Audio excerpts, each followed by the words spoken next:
Ding ding! Where So the fuck Lewis was was I? just saying that Sonic Rush didn't have too much Developers make platforming, and test we should rooms take all the time. If you want to see how a Sonic Rush level plays with fucking classic physics, alright? If there's a fan hack that implements the fucking boost in a Genesis game, design a level that plays like a Rush level in that engine and see if the boost works in it. and it probably won't. The boost would add so much fucking momentum to the jumps that you'd overshoot things all the fucking time. I find myself, even when I'm playing this, I find myself overshooting jumps all the fucking time because Let's say theoretically you put the boost in, say, like Sonic 1 or Sonic 2 or 3 and Knuckles for that matter, you probably only overshoot a lot of things in like the first few levels. After that... Well, the boost would be fucking useless in Sonic 1 because you never get a chance to run fast. It would be unbearable. Well, it's out of Green Hill and Starlight, yeah. Yeah. Best fucking friend in Starlight, at least until that one point where if you go too fast, you fall into a bottomless pit at the beginning of one of the acts. Yeah, that right. was obnoxious, even without the.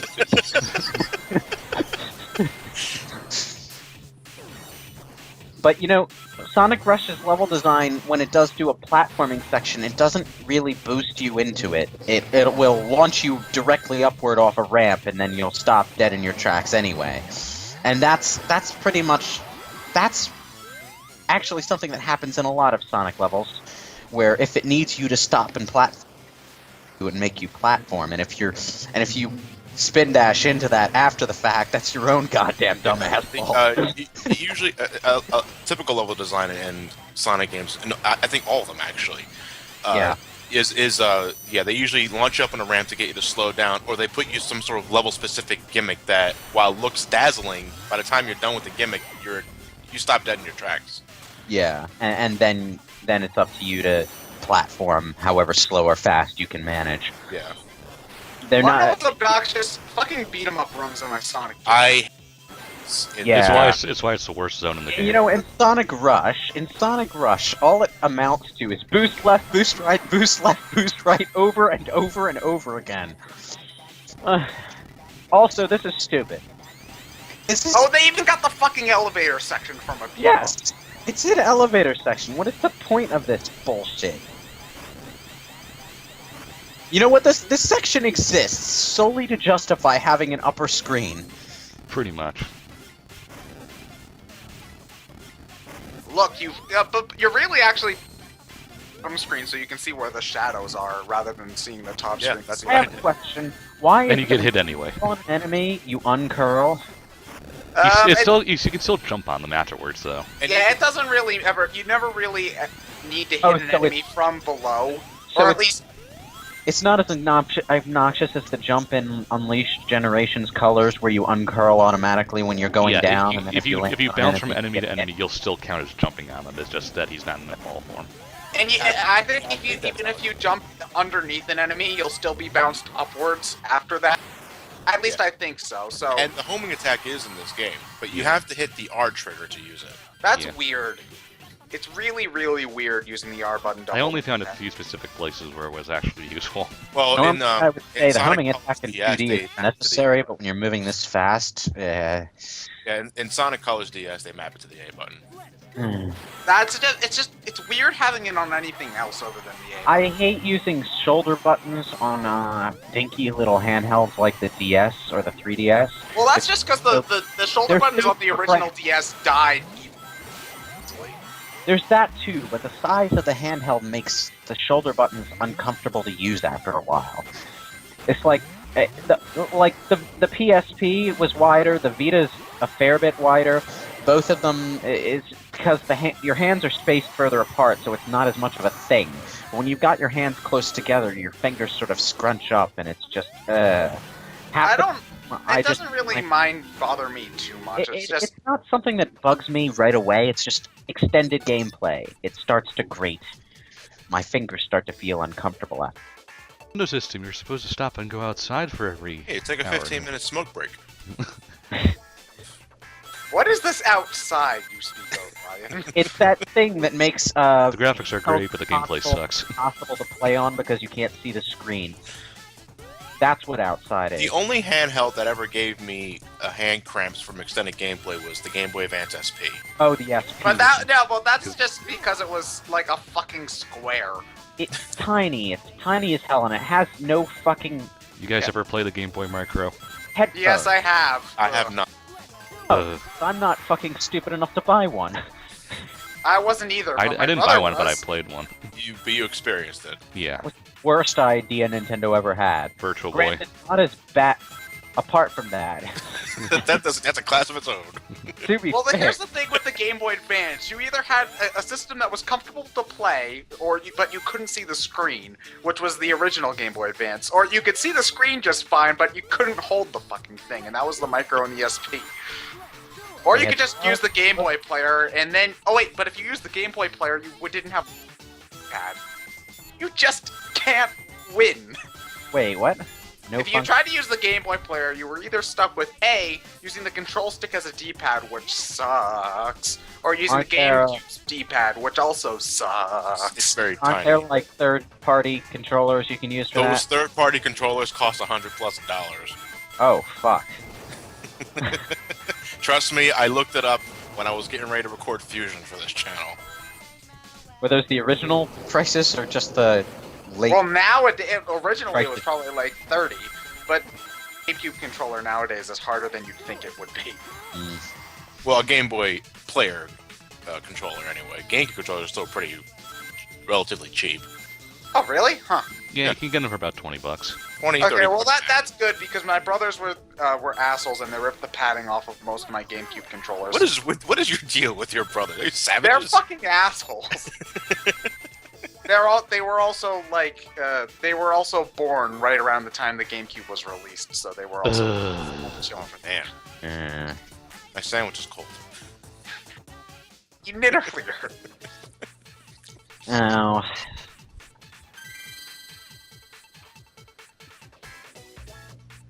Okay, now we've got yellow version. We've got all the Gen 1 emeralds. I'm listening to the voice bit in that little victory theme thing there. I'm just trying to imagine them recording that in the studio when they There's made no I it. mean, well, what do you think when they were recording back, whatever the fuck they're saying? There's no recording here. That's all No. sample.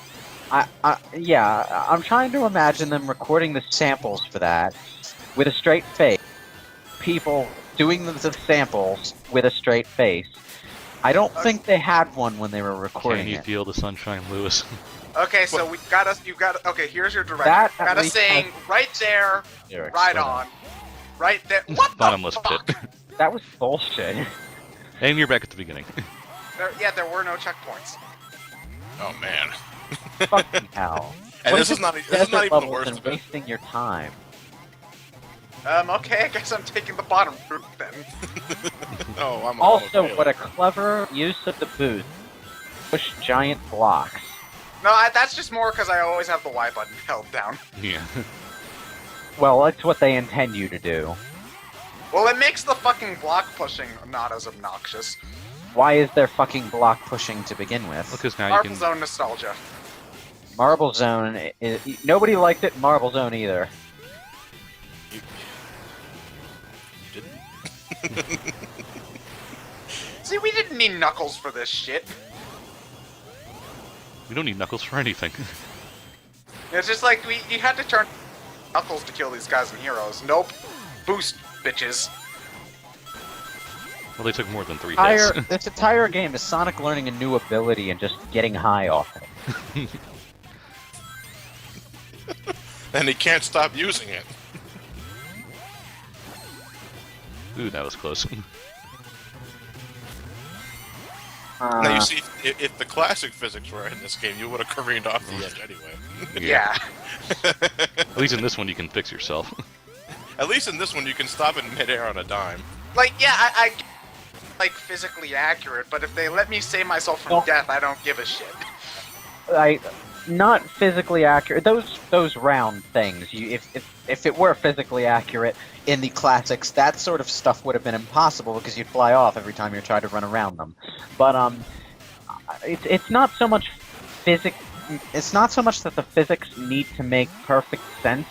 It's that the whole stiff jumping thing isn't very fun to play. Well, the jumping's not exactly... It's not stiff in the sense like Castlevania Ghosts and Goblins stiff. It's more... It only responds to your input and your input only. And It's that's just- it's how do I say? There's a certain intuitiveness to jumping physics. There's no flow. That, yeah, flow is. Well, the flow comes from the boost and the Once you get used to it, it's not that bad. But when you start playing, your brain is telling you that you should keep moving a certain amount when you stop forcing your momentum, and then you don't, and then it's just off-putting.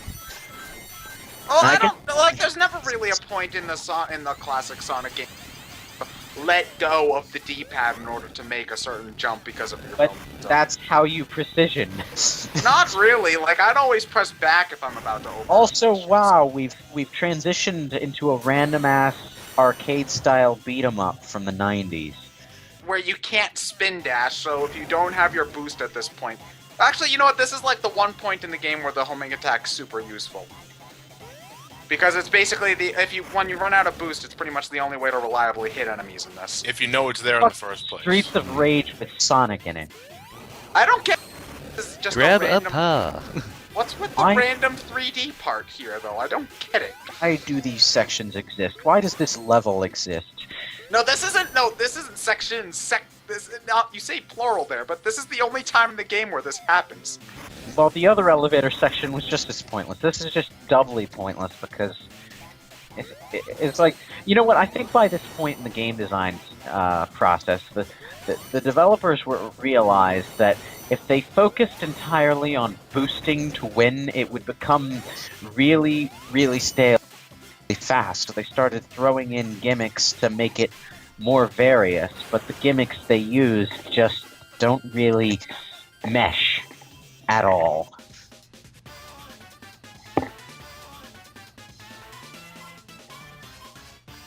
Nice dance there, Sonic. Good job. Yep. It doesn't change depending on the rank. I'm thinking No. of boss Hey, F fights. rank. Yeah. Of course, you probably would have gotten a D rank if there was a checkpoint at any point in that stage, but you had to play through the entire stage in one go. There are checkpoints that I passed, it's just that I died early enough that my death didn't really do anything to my score. Oh, I see. The Stag Beetle boss.